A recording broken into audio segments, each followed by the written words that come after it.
Well, Joe, I'm excited to chat with you. I think this is a momentous time to speak to you, given all the juncture you're at right now in your tenure and your career. I know you could say it yourself, but I'll go ahead and share. We're gonna share the theme of today is gonna focus on where you're at now. You're a two-time agency CEO. You're recently coming off of a CMO track over at Sam's Club and now returning again for I don't know which time it is that you're going back to the agency side, but again at the C level. And we want to get some perspective on what CMOs are thinking about and how that's going to inform the future of your journey. And hopefully it'll be educational for agency folks and for other people curious as well. Oh, thank you so much for having me. I think we've been talking about doing this conversation for like 2 years, and Yeah, it's just so awesome to be here with you, Nora, and so honored to be here. thank you. Well, look, we can go ahead and jump right into it. There are so many learnings, surely, that are just at the tip of your tongue right now, just walking away from Sam's Club. So I want to ask this question. How has the profile of the successful CMO changed today? It's interesting when we think about how we as consumers experience brands. It is no surprise that it's really changed in the last decade, right? The proliferation of channels, the agentic commerce, marketplaces, social commerce, our relationship with brands, how we discover brands, how we engage with brands, the brands that we trust, how brands show up in our lives really boils down to fundamentally the experiences that we have with them. And I think the CMO role has had to change in lockstep with that. It is still true that CMOs are incredible anthropologists. They understand culture, they understand consumer mindset. It is true that CMOs absolutely have to be world class technologists, right? They have to understand how all of the pipes and the pieces all work together. It's true that world class CMOs have to um, really go deep in terms of understanding both this combination of brand and performance, right?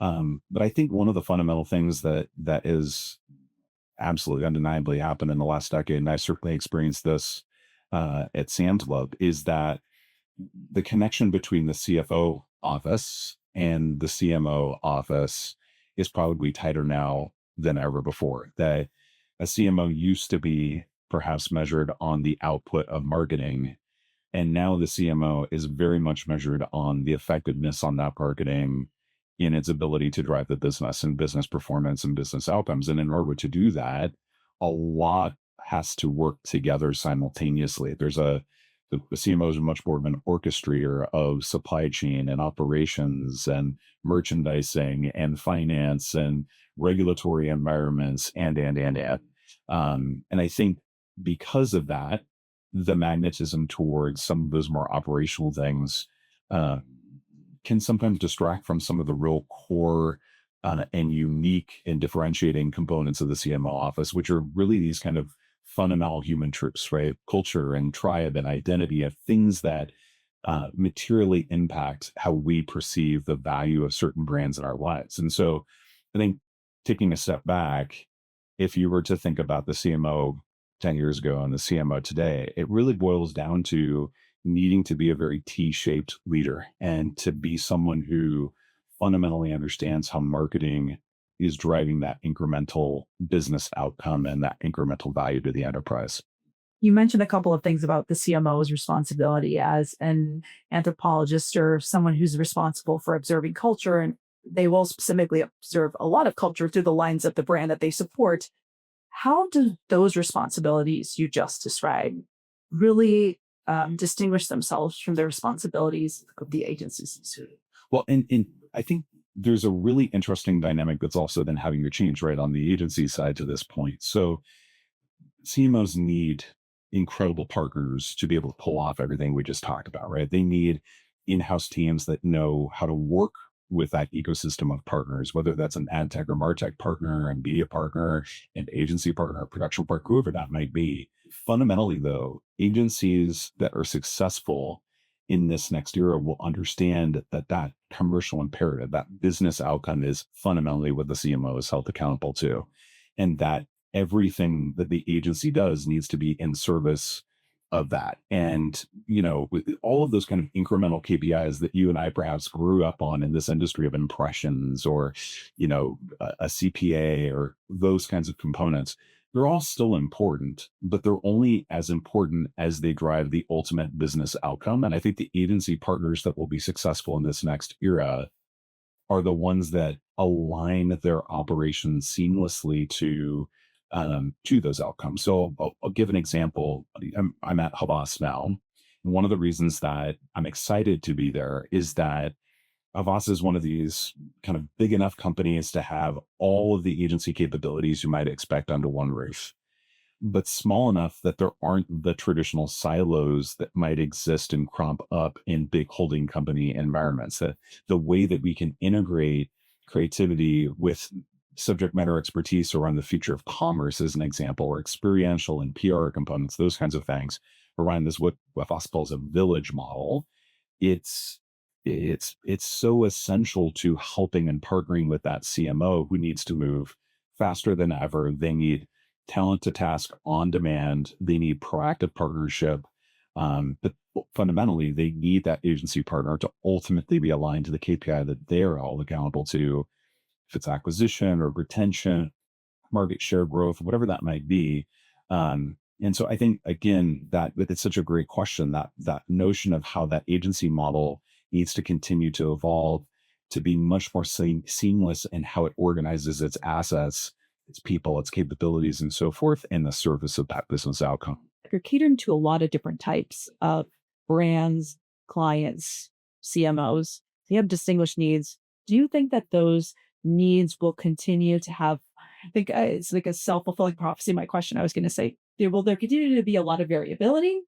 Or as we see this merger of a lot of the things you mentioned, which is technology, data, audiences, all these things, will more brands have some like similar and repeat needs as we move into the future? Or will there continue to be a lot of very notable distinction?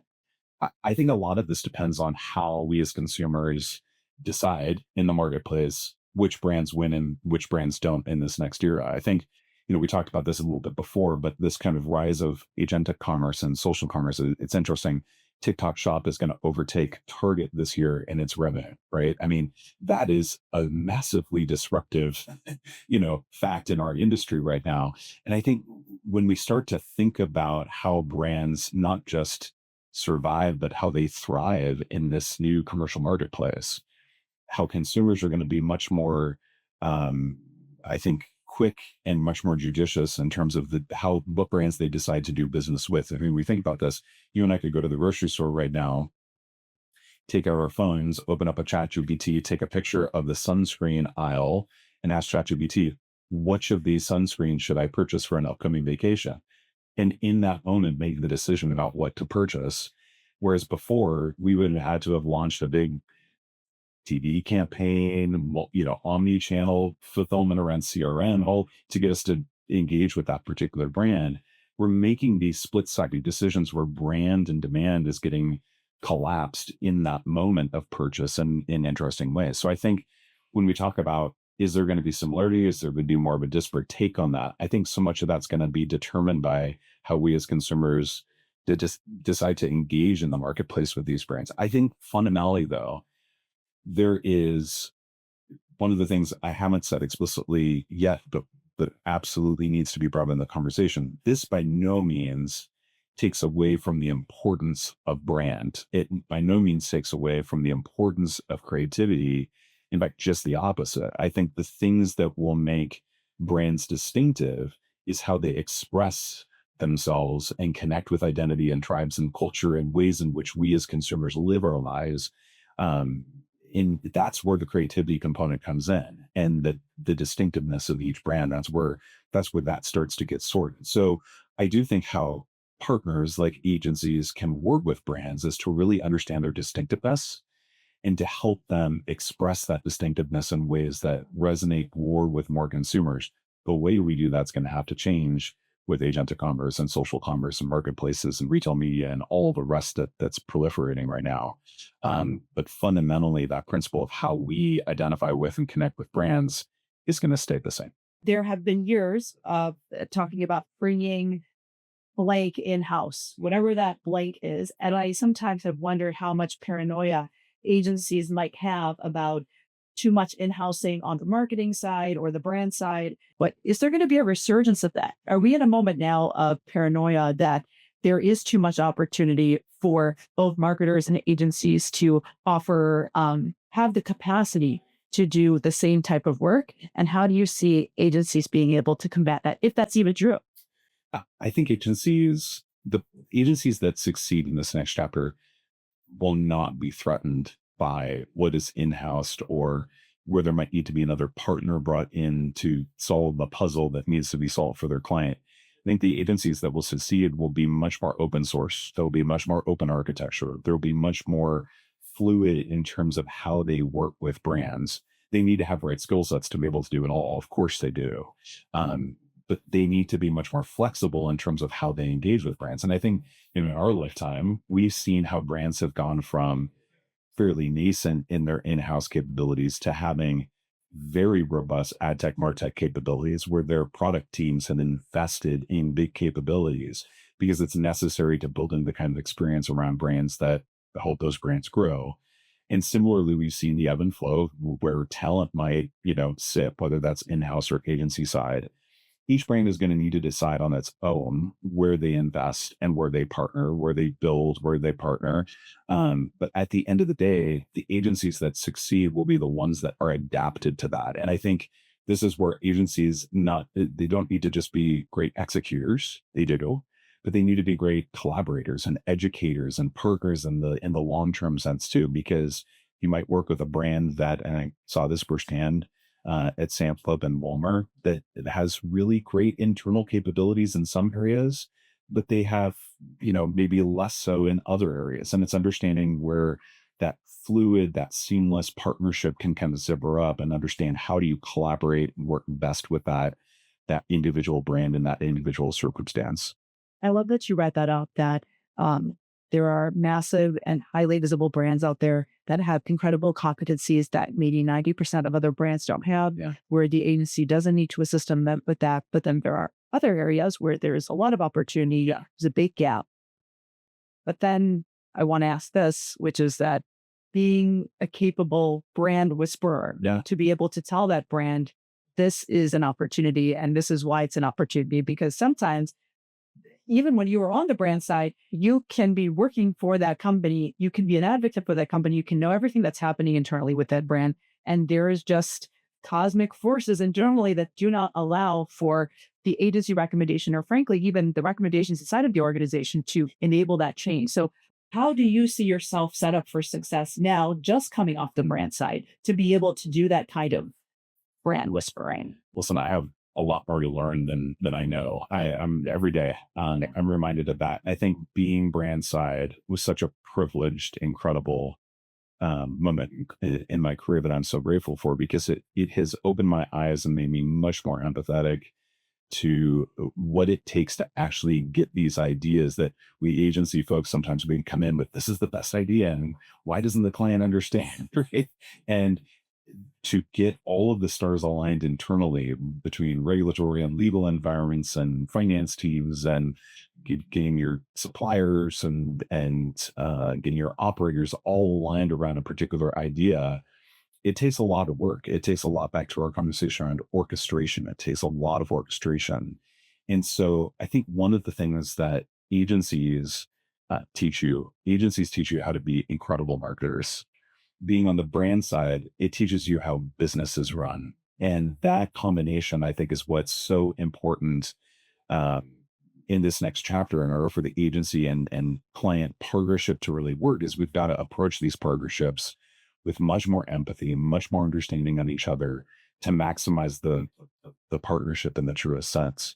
So as we look to this next chapter, and I think this is again being my agency side background, again, incredibly grateful for those experiences and for what they taught me. I think this next chapter is, how do I start to maybe think about how those combined experiences help to shape that new agency model? And one of the things I'm really excited about this new role at Havas is the team at Havas has kind of given me this opportunity in partnership with all the incredible talent and the team at Havas to kind of rethink that structure, to rethink some of what is kind of status quo agency side, and be more empathetic to this kind of future model that needs to be built in this next chapter.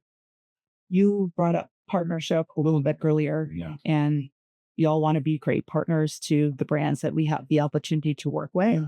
And I'm curious from the jump, I know I mentioned being a whisperer a little bit earlier. Even if you've been C-suite for a long time for multitude of brands, Then, sometimes there are conversations that need to be happening from the onset in order to really build a successful relationship, or predicting the future how successful this relationship can become, because it takes time. It takes time. And to your point, there's a lot of things happening on the brand side that maybe an agency executive has an awareness of, but at the end of the day, it's not their personal headache. They're hoping to get as much visibility into that as possible, but they're sometimes trying to just overcome the challenges that the brand is dealing with. Is there any new insight that you're bringing into your role so that you are having the right conversations earlier and informing and educated your teams at Havas to be able to have those conversations early out? fundamentally, and you and I talked about this, when we think about long-term brand and agency partners, it's like any relationship we have in our lives. You have to earn it every single day. My dad was a musician, and he would often tell me, "Your reputation, son, is only as good as your last gig," right? Which was this little reminder of you can have done everything right for months on end, and one big mistake can spill the marble jars, so to speak, in a very account sense, right? When it's like all these little trust building, marble at a time, marble at a time, marble at a time, and one big thing can happen, and the jar gets kicked over, and it's a moment of inflection in any partnership. And I think the thing that there's this kind of saying that, clients get the agency that they deserve. I think agencies get the client they deserve too. I think agencies can do so much better in terms of how we show up every single day for clients, being empathetic to their business, empathetic to what it takes to get done what needs to be done, understanding short-term and long-term tensions, and how do we help solve for those tensions? How do we create clarity, not just add chaos? These are all things that agencies can do such a better job of. And certainly brands can organize better and maybe show up better. And there's certainly things brands I would learn. I think fundamentally it comes down to trust. It comes down to, am I sitting across the table from someone who's in it with me, who's going to show up every single day and be as obsessive about all the details of my business that I am? Are our incentives aligned? I mean, one of the things, we live in an incentive based culture. And so often agencies, the old arcane models of, fee based or commission based structure, we're seeing a little bit more of the performance based pay start to creep in. I think we need to get more invented and more creative about how, from an agency perspective, do we more tightly align to the cultures, the incentives, the outcomes based focus that our clients are aligned to internally. And I think all of that starts to come down to ultimately the people we hire, and how to motivate, and how we lead, and how we incentivize our people around those outcomes too. And so there's a lot, I think, being brand side for the last few years, that I certainly have learned through that process. And it's something that we're definitely thinking about when we're approaching kind of the go forward plan for Avas in this next chapter. I'm curious, to the point of me asking about preparing for those conversations, building that trust. Before you build any trust, you need to procure the client. And before you procure the client, you need to also ideally assess if you want that client at all, which is a luxury. In most cases, the number one thing that our true north is like the revenue opportunity. But there can be a lot of challenges when you align yourself with the brand that you can't possibly serve because of maybe your own business philosophies, the way you're set up, and so on and so forth. What kinds of critical signals do you think you're looking for an ideal client, especially at the holdco level? I would say that I'm going to take this question and actually use it as an opportunity to say, I do think we probably needed to reinvent how new business is approached in our industry. Um, some of the best new business processes that I have been through are orchestrated around how the relationship will ultimately materialize. It's more collaborative, it's more transparent, it's more you're not just seeing the end result, but you're seeing how you work together, and that goes both ways, right? Um, I think the new business process needs to demonstrate to agencies from brands how those brands operate, so that there isn't this kind of artificial construct around, we'll send you a brief, you come and you do a pen session, you go away for a couple of weeks, you come back and you pitch us, or you there's a data and tech meeting that sits over here. All these kind of artificial processes that we put in place in our industry to try to somehow determine whether that's going to be a good match aren't really serving us well. And so then no wonder the agency gets the round in 3 months and things are broken, because we haven't used that privileged time, that process to learn how the brand works, and vice versa. So I think there's an opportunity to reimagine a much more organic way of assessing what are the right parts, still in a way that make it easy for the client at the end of the day, the brand at the end of the day. They might be interviewing 3, 5, maybe more agencies, and they certainly need to go through that process efficiently. But I think that there are things we can do in that process to make sure that um, the outcome isn't just a decision. The outcome is a partnership that is set up for success. It was interesting at Sam's Club. We did run a big agency review, and one of the things that I approached that agency review with was all the things 20 years leading up to that agency side that I have learned about new business. How would I want to be treated in that process? Yeah. And imperfectly, but I really tried to make sure that any agency that gave us the time, gave us the energy, that's such a big investment, was treated in a way that I would have liked to have been treated when I was agency side. So that transparency, that trust, the opportunity to really get to know the team, get to know how we work, to ask questions openly and not have these kind of artificial ways in which questions are asked and answered.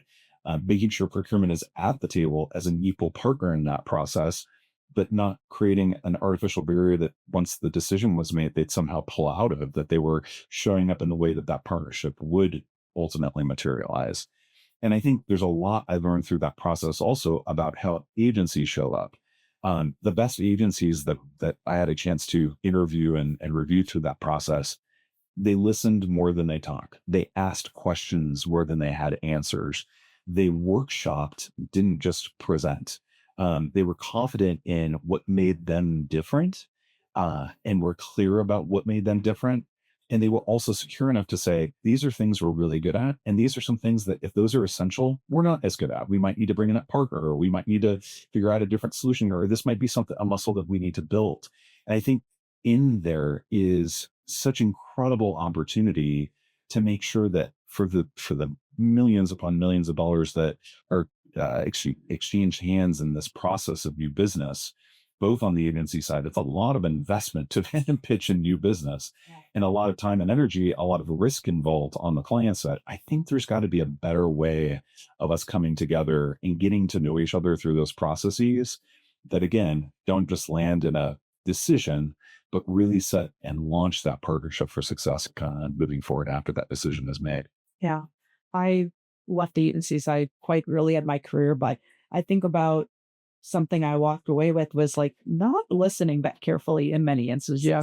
Now it's interesting to hear you say that like that capacity to listen is something, I mean, it's just a human truth. Yeah. It sticks with you all the way to the top, where there are things we don't want to hear or we're not listening for. We're tied up in other responsibilities to our job. So we are going to minimize or turn away from something that we're hearing. Yeah. And we really need to be doing more listening exercises to say, if we heard at first, we need to make sure that we heard our client. Yeah. And then we have to decide, are we capable of doing something in relation to what they've asked us for? And we can make the decision to say we won't, but we don't want to make the mistake of not having heard them. That's right. And in fact, I will say that, as simple as that is, to your point, it is terribly complex because we have all these opposing forces. We're busy.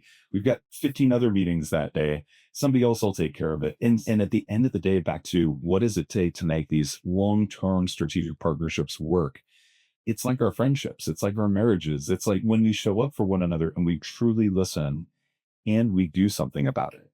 Doesn't mean that things are going to be perfect. They'll never be perfect. But what do we do in those moments of imperfection? There's in hospitality, for anybody who's ever worked in a restaurant, there's this philosophy of service recovery. So when the plate is dropped, what do you do in that moment? Do you have fun with it? Do you treat that as a moment of joy where you can win trust back? Or does everybody kind of go, ooh, what just happened there and step back, right? And I think in those moments of service recovery in our industry, there's opportunity to actually build trust back even stronger.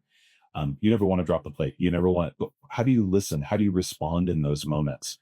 I will say that is another area where being brand side, managing a very complex retail environment, 90 plus billion-dollar retailer, a lot of moving parts, an incredible team, incredible leadership, but a very ambitious vision to double the business, to move very fast and to reinvent that member experience at Sam's Club. I will tell you that the best agency partners were the ones that really rolled up their sleeves and invested in understanding by listening, by asking questions. When they didn't know something, they'd say, wait a minute, what does that mean? Help me understand that again. And again, every client is different, but I had all the patience in the world and all the time in the world for agency partners who leaned in, who wanted to understand when something went wrong or sideways. They would first to take responsibility and say, you know what, we can do better. We will do better next time. And I think those are all things that, as I'm entering kind of into this new role, as we've been talking about, those are all things I'm hoping to kind of bring that understanding, bring that empathy into the agency world even a little bit more. But certainly things I'm already finding exist in spades at Havas. The culture at Havas is very much already attuned to that. So I'm really excited about this next chapter. You also mentioned, and I can't remember the name of the book that hospitality mentioned, Yeah. and I think it may be drawn from, is it called Insatiable Hospitality? Unreasonable hospital. Reasonable Yes. Hospitality. It was a phenomenal book. Yes. And I'm just trying to draw a parallel in this moment to, and anyone who hasn't read the book is so good. You always talked about this book and on a number of occasions. So contact Joe and he'll tell you all about it, or read the book. And I think about, it can be challenging to draw a parallel because in that book they talk about the burnout, but also the excitement associated with trying to be world class and being the best and being a leader that is in really putting everybody in a space where there is this insatiable desire to lean in and to be a part of the system. But wherever you are, whichever end of the ladder you're on, you're ready to invest at that level. And I think agencies, in many cases, do not have that reputation. It is a space where people feel phenomenally burned out. This is a space where I get sucked dry. How do I now? We talk about, few generations graduating from school, wanting work-life balance, that millennials, Gen X, every other generation, they were putting too much into work. How do you see some of these values being able to translate, especially at your level, knowing that these new trends are taking place as far as what workforce is willing to do, what they're not willing to do, how they need to show up, especially in such a challenging, landscape that we're in today? This boils down to leadership at the end of the day, and the cultures that those leaders create, the conditions leaders create for all of the downstream thousands and thousands of decisions, thousands of interactions that happen in an agency on any given day. And in order for our industry to attract, retain, and grow the best talent, we need better leaders who invest in that talent. We're here because we've had mentors in this apprentice-based business that we're in take a chance on us, pull us aside, put us in a conference room in front of a whiteboard and say, hey, there's a better way to do this. Who coach us in the moment, coach us in the work. And I really worry about this kind of pressure at the senior more levels of our industry based on margin pressures, based on all of the economic factors that agencies are going through right now, that distracts them from some of the mentorship, the soft skills building, the way that our bosses used to show up and coach us and mentor us and invest in us. And I worry about what's happening in our earlier careers where we're effectively starving the pipeline of talent coming into our industry because of automation or because of kind of, we'll say offshoring, but let's just be clear about what we mean by offshoring. I mean, it's effectively starving this pipeline of talent that it needs to come into our industry. And so at the top and the bottom of our seniority hierarchy here, in the middle, we have folks who are probably performing at a level or two above what their title is suggest because they have to. They need to show up differently every day. And some of that can be okay as long as leadership is reinforcing those values, is creating the conditions where people can be their best and do their best work. And it's interesting, we've had this conversation before where work doesn't feel like work. We don't burn out from work when we're passionate about it, when we're empowered, when we feel supported, when we know that there's going to be a little moment for rest and reprieve to recharge our batteries. We'll run through brick walls. Agency people are a little crazy like that. We'll run through brick wall after brick wall after brick wall. And the culture is set up for that sustained success. But we'll burn the best of our talent out. We'll starve the talent pipeline if we're not careful here. And so it shows up, and we have to be honest with each other that the reputation of agencies is not good across most brands. There are exceptions, there are phenomenal relationships, but largely, if you were to sit down with Fortune 500 CEOs and say, what's your perspective of the big consultancies, the Accentures and the McKinseys and the Bains? Those perceptions are pretty strong. With the perception of the agencies, the general sentiment would be pretty negative across the CEOs, certainly across the CFO suite. So I think there's a moment in time, and again, we're speaking in generalities here, but I think there's a moment in time for the agency ecosystem to really hit the reset button, to rebuild trust with our clients, to rebuild trust with our teams, to recognize that the way that we operated pre-pandemic is going to need to be different than the way that we operate post-pandemic. The way that we operate in this next era with our clients needs to be different than the way that we used to. I think there's a real moment, but it comes down to effective, ethical leadership, creating those conditions where people can be and do their very best. I'm gonna have to set up an entirely separate talk Let's do to it. get into that Let's because do it's a big, big conversation, and I have to still get to a couple more questions over here. But yeah, I'll just say one thing very quickly that sometimes it feels like on the agency side, incentivizing people that are felt to be not so important, and I'm using air quotes right now, they immediately are. How can you feel incentivized when no one's creating a plan or That's structure it. for you to be That's it. incentivized?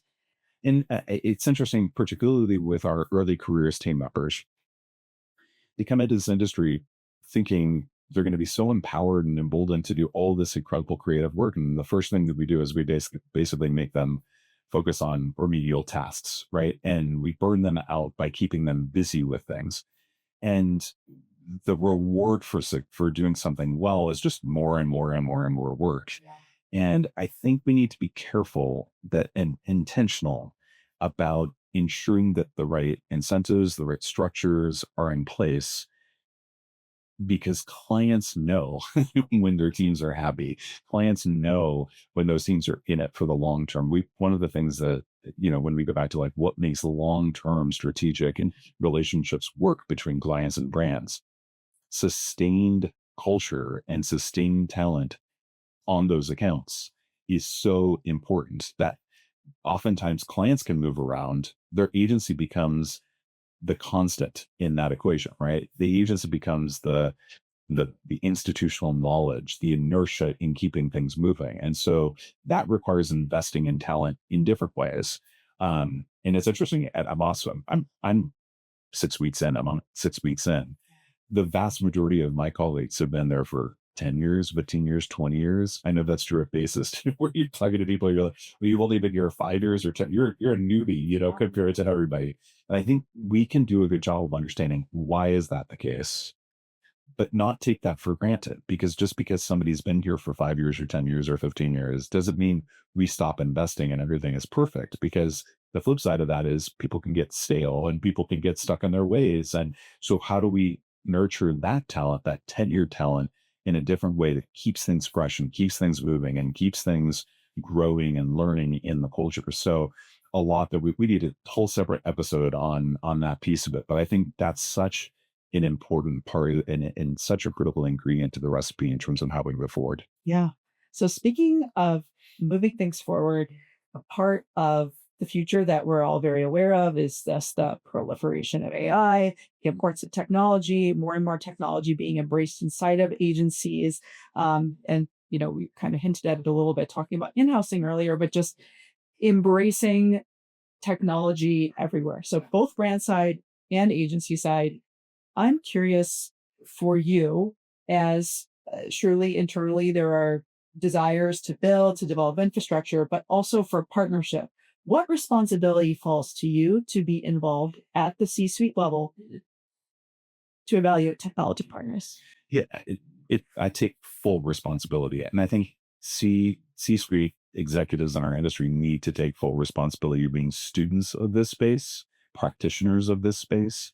Um, I think the agencies that will succeed in this next era have incredibly strong business strategies that are supported by the technology, automation, AI strategies, not the other way around, right? So agencies and brands that are chasing AI absent a really strong, differentiated, compelling business strategy are going to find themselves, veering left, veering right, investing in something over here, investing in something over there. It reminds me a lot of, it's bigger than that, but it reminds me a lot of kind of the early days as we were starting, here's the dot-com boom, the social boom, the mobile boom, where every client would call us up and say, I need an app. Well, why do you need an app? Well, I just need an app because everybody has an app. Um, but what's the business strategy? What's the problem we're trying to solve? I think similarly, agency side, if we can make sure that we have very clear, differentiated, compelling business strategies that automation, AI, or technology roadmap support, we'll have a much stronger chance of success moving forward. So that's why, again, the C-suite needs to be heavily involved in making those decisions. And the reality is that we shouldn't all be trying to reinvent capabilities that exist. This is again where Havas's kind of open architecture, and we call it the black book, not black box philosophy, which is we bring talent to task, we bring partners to task for our clients. You don't need to own all the data, all the pipes, all of the engine behind it. We certainly can. We certainly can bring those assets to bear. We don't need to bring all that to bear. We can bring the right solution to the right client at the right time. I think that's where that philosophy has a really strong chance of winning in this next chapter. Agencies are hiring differently. Mm. To your point, an agency doesn't have to be responsible for doing all the things. They can partner with technology companies and embrace technology the way that suits to their organization. But they are hiring differently in the sense that much more tech oriented jobs, data scientists, what have you, are increasingly coming in house. Where do you think the line is where an agency does need to embrace that talent to come internally versus when is partnership, so somebody who's external, is sufficient? Is there, it's kind of unfair to say, like, is there just like this line, but is there a line? My philosophy on this is that we need the best of both worlds. We need strong talent internally for two big reasons. One is that talent actually helps us all get better for cross training, for back to this kind of T-shaped notion of our cultures and our people, our talent. If we outsource everything, we're outsourcing our future when it comes to this topic. At the same time, we need to hire for people who are collaborators, who are world class problem solvers, and bring high ambition and low ego to everything that they do, right? So that might mean that a client has an incredible advanced analytics team that we need to partner with. It might mean that that client has invested significantly in AI and automation capabilities that we need to find value and unlock that value and maximize the value of that investment. It might also mean that that client needs us to plug our capabilities in because they're a little bit more nascent in their maturity in certain areas. So to me, it's not a hard and fast line. The best companies in the world are going to be world-class experimenters, world-class collaborators. They're going to have a sense of ambition, but extreme modesty when it comes to ego, right? So they're going to have ways to show up in the marketplace that is much more collaborative and less protective and less defensive. Joe, you have a good answer for everything. I understand why Havas hired you. And it's a very exciting time, I think, too, especially just with everything that we've already discussed as far as momentum in the industry and the tech ecosystem, what's happening at agencies, what's happening with brands, for you to make this switch. So I was talking to another guest and saying, we need to circle back and have like a follow-up conversation to see how things are shaking out. So I think we'll need to do the same. And I really appreciate the time this Such an honor to be here today.